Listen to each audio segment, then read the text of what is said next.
I hate love. I can't love. I can't live with you.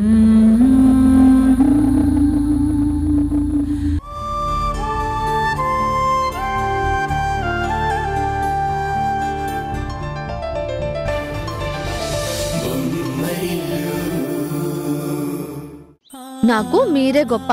పొగడ్తల్లోనే కాదు, ప్రతి విషయంలో నాకంటే ముందు మీరే ఉండాలి అనుకుంటాను. శరత్ గారు అన్ని మాటలు అంటుంటే పల్లవి కరెక్ట్ గా సమాధానం చెప్పింది. మీరు కూడా అలానే వ్యతిరేకించుంటే మళ్ళీ ఆ మాట ఎక్కడ ఎవరు అనరు. నీకు చాలా స్వార్థం ఉంది ఉషా. ఇందులో స్వార్థమే ఉంది. మరి లేకపోతే ఏంటి? నన్ను తక్కువ చేసినందుకు నీకు అవమానం జరిగినట్టు నువ్వు ఫీల్ అవుతున్నావు. అరే, నిన్ను పొగిడినందుకు మాత్రం నేను ఆనందించకూడదా? నా గెలుపు నీకు సొంతమైనప్పుడు నీ గెలుపు గురించి నేను మాట్లాడకూడదా? మీకంటే నేనే గొప్ప అంటే వినడానికి ఇబ్బందిగా ఉందండి. నా ప్రేమని మీరెందుకు అర్థం చేసుకోవట్లేదు? ఇది ప్రేమ కాదు, పొసెసివ్నెస్ అంటారు. అంటే విపరీతమైన పిచ్చి అన్నట్టు. మీరే పేరు పెట్టుకున్నా పర్వాలేదు, నా రచన కన్నా మీ గొంతే గొప్పది. ఇంకంతే, నో మోర్ డిస్కషన్స్. నమస్కారం కిరణ్ గారు.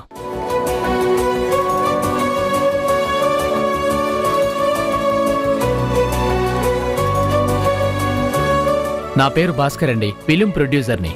ఒక చిన్న బడ్జెట్లో అందరూ కొత్త వాళ్లతో ఒక మూవీ ప్లాన్ చేశాను. రీసెంట్గా రిలీజ్ అయిన మీ ఆల్బమ్ విన్నాను. మీ పాటలు చాలా బాగున్నాయి. థ్యాంక్స్ అండి. కాఫీ, టీ ఏం తీసుకుంటారు? రెండూ వద్దమ్మా, నువ్వు పాట రాసిస్తే తీసుకుంటాను. నేను పాటలు రాస్తానని మీకెవరు చెప్పారు? మీ ఆయన పాడిన పాటలు మీరే రాశారని తెలిసే వచ్చానమ్మా. అంటే అవి ప్రైవేట్ సాంగ్స్, మా ఆయనే పాడతారు, అందుకే రాస్తాను. ఎవరికోసం రాసినా ఆ పాటలో భావం చాలా బాగుంది. అందుకే మీతో పాటలు రాయించుకోవాలని ఆశతో వచ్చాను. కాదనకమ్మా. ఒప్పుకోషా? సరే, కానీ ఒక కండిషన్. మా ఆయనతో పాడిస్తేనే నేను రాస్తాను.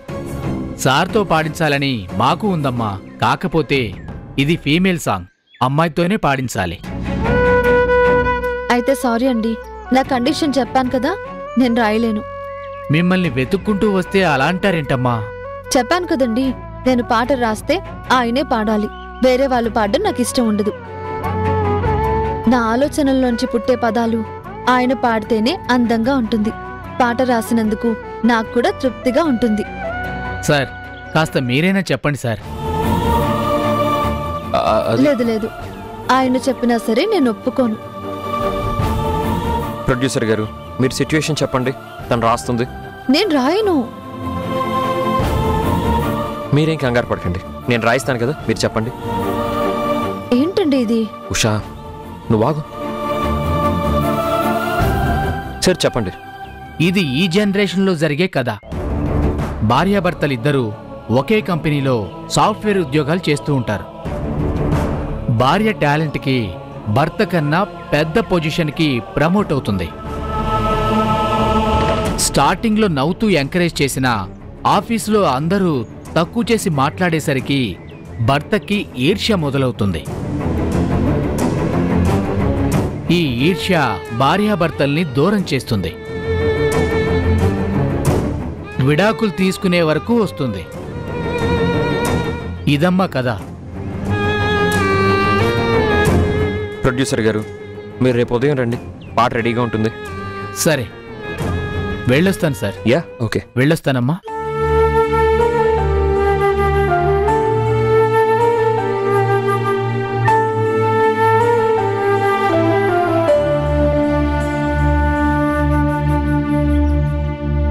హలో, ఏమైంది? నేను ఈ పాట రాయలేనండి.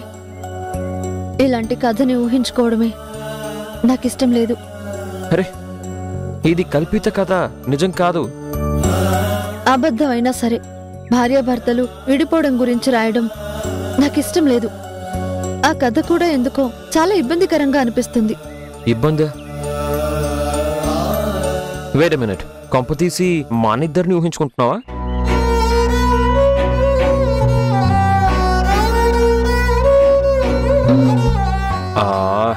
అది మూవీ స్టోరీ, మన లైఫ్కి ఏమాత్రం సంబంధం లేనిది. మన మధ్య ఎప్పటికీ అలా జరగదు. నువ్వు ఇలాంటి సిచ్యుయేషన్స్ని ఛాలెంజింగ్గా తీసుకోవాలి. ఆయన ఏంటండి మీ మొండి పట్టుదల? నేను పాట రాయనని చెప్తున్నా, ఆయనకెందుకు మాటిచ్చారు? ఈ పాట నువ్వు రాస్తేనే బాగుంటుంది. ఏంటి బాగుండేది? భార్యాభర్తల ప్రేమ గురించి, చిన్న చిన్న అలకలు, గిల్లి కజ్జాల గురించి ఎన్ని పాటలు రాయమన్నా రాస్తాను. అంతేకాని మొగుడు కన్నా పెళ్ళాం గొప్ప, ఈర్ష, విడిపోవడం ఏంటిది? ఛీ, చెప్పడానికి ఏదోలా ఉంది. ఉషా చూడు, ఒక కవి గొప్పతనం లేనిది ఊహించుకుని రాసినప్పుడే బయటపడుతుంది. చెప్పాలంటే ఈ పాట రాయడం చాలా ఈజీ. ఇప్పుడు మన మధ్య ఏముందో అలాంటి సిచ్యుయేషన్ వస్తే మనమిద్దరం ఎలా హ్యాండిల్ చేస్తామో దానికి పూర్తిగా వ్యతిరేకంగా ఆలోచిస్తే నీ పాట వచ్చేస్తుంది. అది కాదండి, విడిపోవడం గురించి రాయడం అంటే. ఓ సీనా పెళ్ళామా, ఇదిగో పాట పాడడానికి వెళ్లే ముందు వచ్చిన తర్వాత నువ్వు నాకు దిష్టి తీస్తావు కదా, అలాగే మన బంధానికి దిష్టి తగలకుండా ఉండడానికి ఇలాంటి నెగిటివ్ వైబ్స్ ఉన్న పాట వచ్చినప్పుడు దీన్ని దిష్టి పాట అనుకో. ఏంటి దిష్టి పాట? పాపం ఆ ప్రొడ్యూసర్ వింటే ఎంత హర్ట్ అవుతాడో. నా మాట విని ప్రొడ్యూసర్ కాదు, నీ పాట విని ఆడియన్స్ల హార్ట్లు బ్రేక్ అయిపోవాలి, కళ్ళల్లో నీళ్లు రావాలి. పాట ఆ రేంజ్ లో ఉండాలి. మీ రేంజ్ అంటే కష్టంలే కానీ నా రేంజ్ లో ట్రై చేస్తాను. మొత్తానికి ఒప్పుకున్నావుగా, వెళ్ళి ఆ పనిలో ఉండు.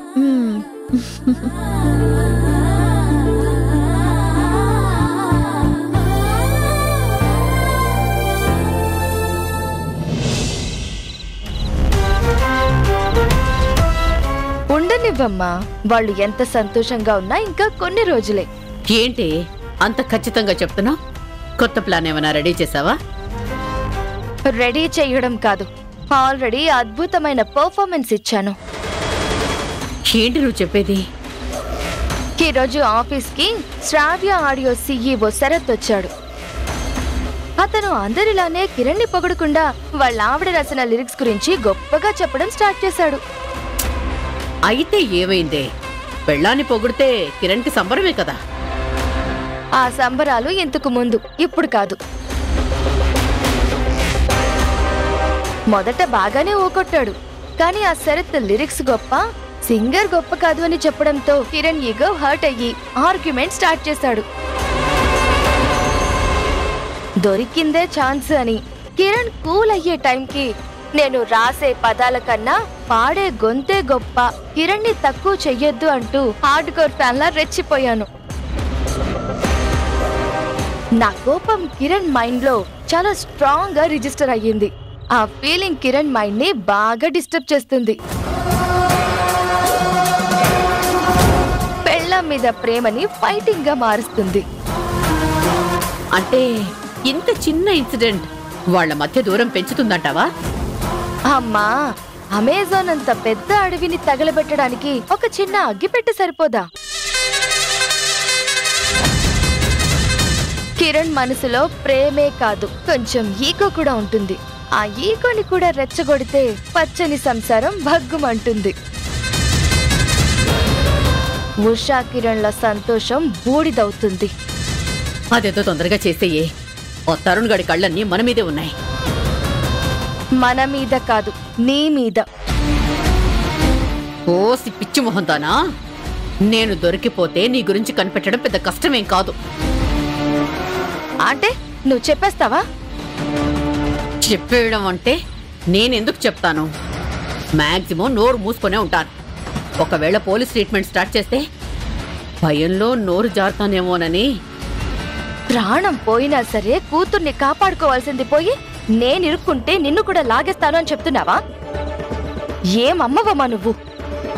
అబ్బా, నా ఉద్దేశం అది కాదే. అయినా అంత దూరం ఎందుకు రప్పించుకోవడం? ఆల్రెడీ అనుమానం వచ్చింది కాబట్టి ఆలస్యం కాకుండా నువ్వు కిరణ్ కి భార్యవైతే తప్పించుకోవడం సులువు అవుతుంది. సరే, ఏదో ఒకటి చేస్తాలే. నీ భయంతో నా కాన్ఫిడెన్స్ కూడా నాశనం చేసావు. కాల్ కట్ చేయి.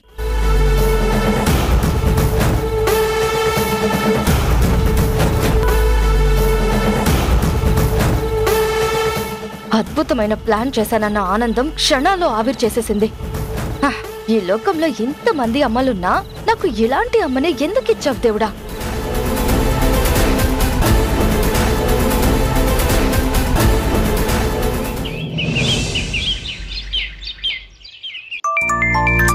హలో సార్, మీరు కొత్తగా పాడిన సాంగ్ చాలా బాగుంది. కాకపోతే ఈసారి మీ వాయిస్ కన్నా ఆ సాంగ్ లో లిరిక్స్ కే ఎక్కువ రెస్పాన్స్ వచ్చింది. అవునా? థ్యాంక్స్. అవును సార్, ఆ పాట రాసింది కూడా మీ ఆవిడ ఉషా గారే అంటున్నారు. అవును. ఏంటి సార్ ఇంత డల్ గా చెప్తున్నారు? ఏం లేదు.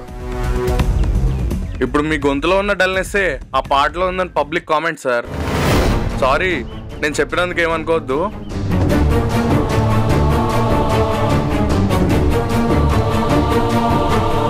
కిరణ్ గారు, మీకు ఈ విషయం ఎలా చెప్పాలో అర్థం కావట్లేదు.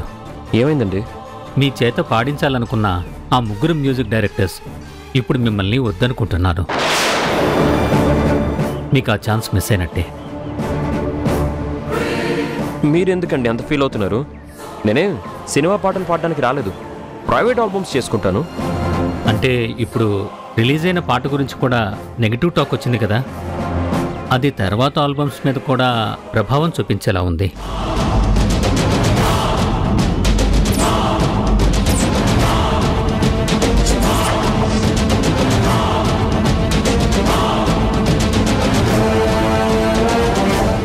అవును కిరణ్ గారు, రీసెంట్ రిలీజ్ పాట క్రెడిట్ మొత్తం ఉషాకి వెళ్ళిపోయింది.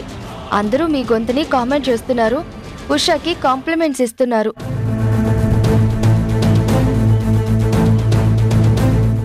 ఇద్దరు ముగ్గురు ప్రొడ్యూసర్లు కాల్ చేసి ఉషా నెంబర్ కూడా తీసుకున్నారు. చూస్తుంటే మీకన్నా తనకే అవకాశాలు ఎక్కువ వచ్చేలా ఉన్నాయి. సింగర్ అవ్వాలనుకున్న మీరు డౌన్ ఫాల్ అవ్వడం ఏంటో, లిరిసిస్ట్ అవ్వాలని ఎప్పుడూ అనుకోని ఉషా టాప్ లిస్ట్ లోకి వెళ్ళడం ఏంటో అంతా విచిత్రంగా ఉంది.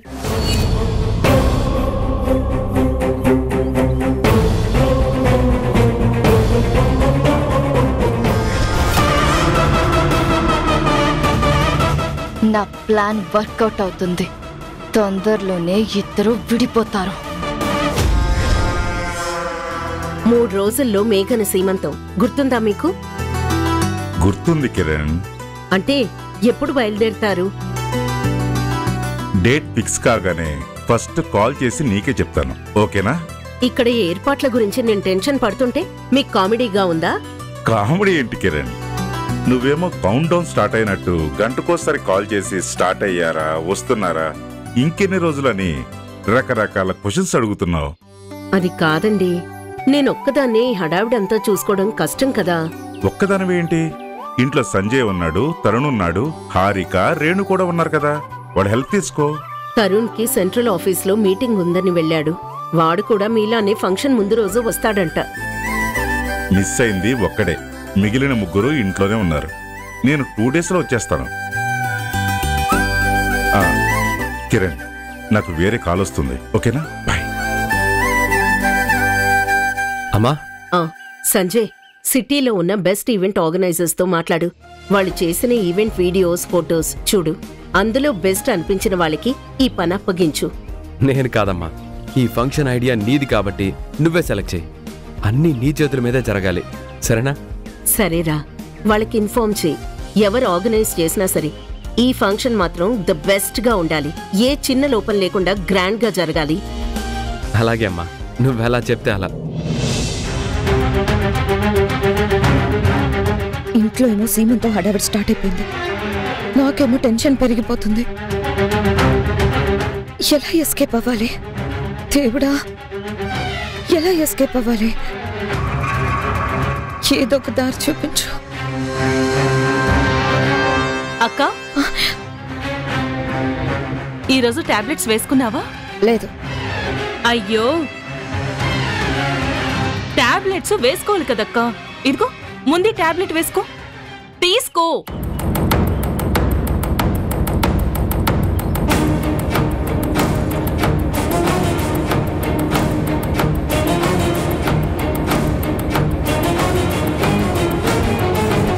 ఇదిగో ఈ జ్యూస్ తీసుకో.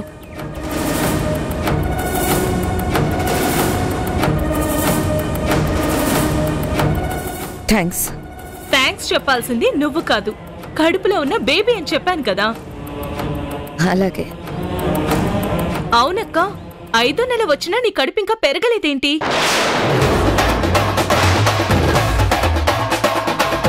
ఇలా ఉంటే ఫంక్షన్ కి వచ్చిన వాళ్ళంతా షాక్ అవుతారు. ఇంకొంతమంది అయితే సెటైర్లు కూడా వేస్తారు. ఇంకో 3 రోజుల్లో సీమంతం. వీళ్ళంతా వెంట పడుతున్నారు. ఇప్పుడు నా కడుపు పెరగడం మీద కూడా అనుమానం మొదలైంది. ఎలాగోలాగా ఈ 3 రోజులు తప్పించుకుంటే సీమంతం ఫంక్షన్ అవాయిడ్ చేయొచ్చు. 3 days హాస్పిటల్లో అడ్మిట్ అయితే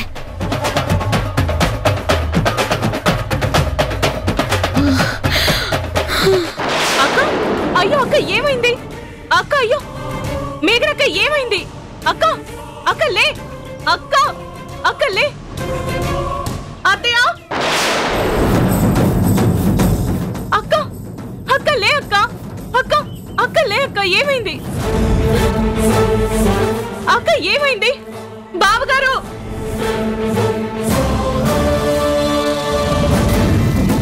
అక్క, అక్క లే, అక్క నిన్నే, అక్క లే, అక్క, అక్క, అక్క ఏమైంది?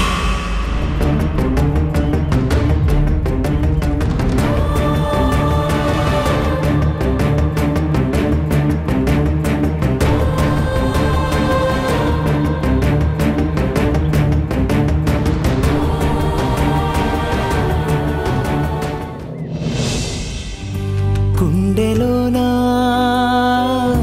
సౌవడుందే, గొంతులోనా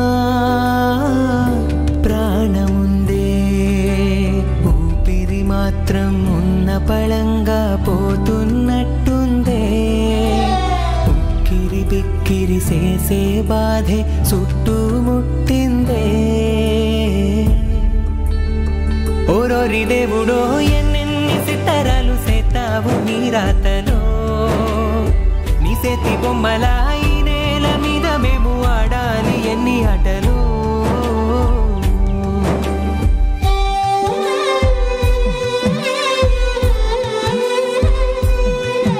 డాక్టర్, డాక్టర్, మేఘన కండిషన్ ఎలా ఉంది? డాక్టర్, కడుపులో బిడ్డకి ఏం ప్రమాదం లేదు కదా? అసలు మేఘనకి ఏం జరిగిందండి?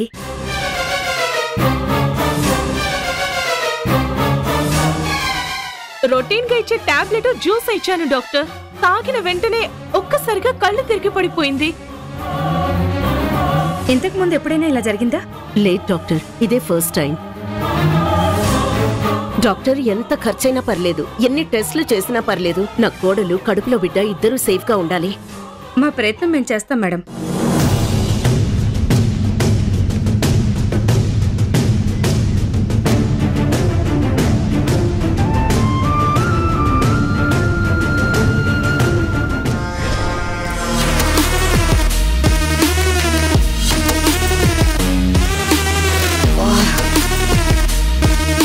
ఏదో తప్పించుకోవాలని హాస్పిటల్కి వచ్చాను, కానీ ఇంతసేపు పడుకోవాలంటే బోర్ కొడుతుంది. మేఘన గారు, హే డాక్టర్, బయట మా వాళ్ళ పొజిషన్ ఏంటి?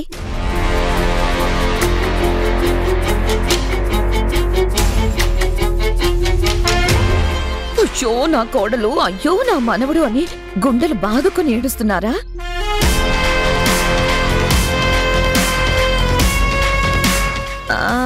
మా అత్తయ్య క్లాస్ ఫ్యామిలీ కదా, కన్నీళ్ళు వచ్చినా రానట్టు ఏడుస్తారు. ఏంటి అంతేనా?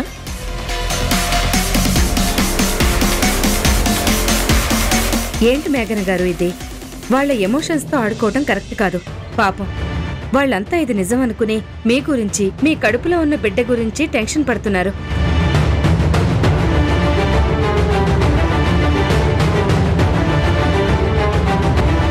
నా టెన్షన్ కూడా అదే. 3 రోజుల్లో సీమంతం అంటే లేని కడుపుని ఎలా చూపించాలని భయపడి చచ్చాను. ఎస్కేప్ అవ్వడానికి ఇక్కడికి వచ్చాను.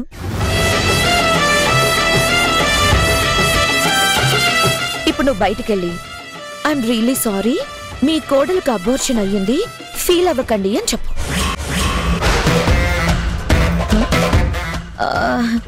ఏంటి డాక్టర్, నా మొగుడు కన్నా నువ్వే ఎక్కువగా ఫీల్ అవుతున్నట్టున్నావు. సీమంతం గండం నుంచి బయటపడాలంటే నాకు ఇంతకన్నా వేరే ఆప్షన్ లేదు. ఏంటి డాక్టర్ ఇది? నాకేదో నిజంగా కడుపొచ్చినట్టు, నేనేదో అబోర్షన్ చేయమన్నట్టు ఇంత ఫీల్ అయిపోతున్నావేంటి? చెప్పమన్నది అబోర్షన్ అయిందని చిన్న అబద్ధమే కదా. వెళ్ళి చెప్పు, వెళ్ళు.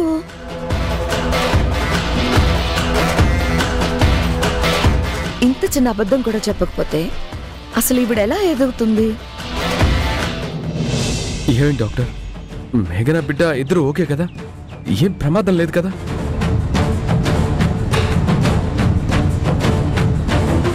మాట్లాడండి డాక్టర్, ఏదో ఒక సమాధానం చెప్పండి. ఇలా సైలెంట్ గా ఉంటే మాకేం అర్థం అవుతుంది? సారీ అండి, మీ కోడలికి అబార్షన్ అయింది.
మీరు నిన్న చూపించిన టాబ్లెట్స్ అన్ని మేఘన వాడిందా?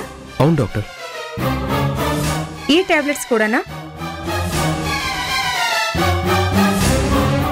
ఏమైంది డాక్టర్? ఈ టాబ్లెట్స్ వాడటం వల్లే మీ కోడలికి అబార్షన్ అయింది. టాబ్లెట్స్ మేఘననే వేసుకుంటుందా లేక మీరెవరైనా హెల్ప్ చేస్తున్నారా? 2 days నుండి మేఘన్ని హారిక చూసుకుంటోంది డాక్టర్. అయితే ఈ టాబ్లెట్స్ ఎలా వచ్చాయో ఎందుకు ఇచ్చిందో ఆమెకే తెలియాలి.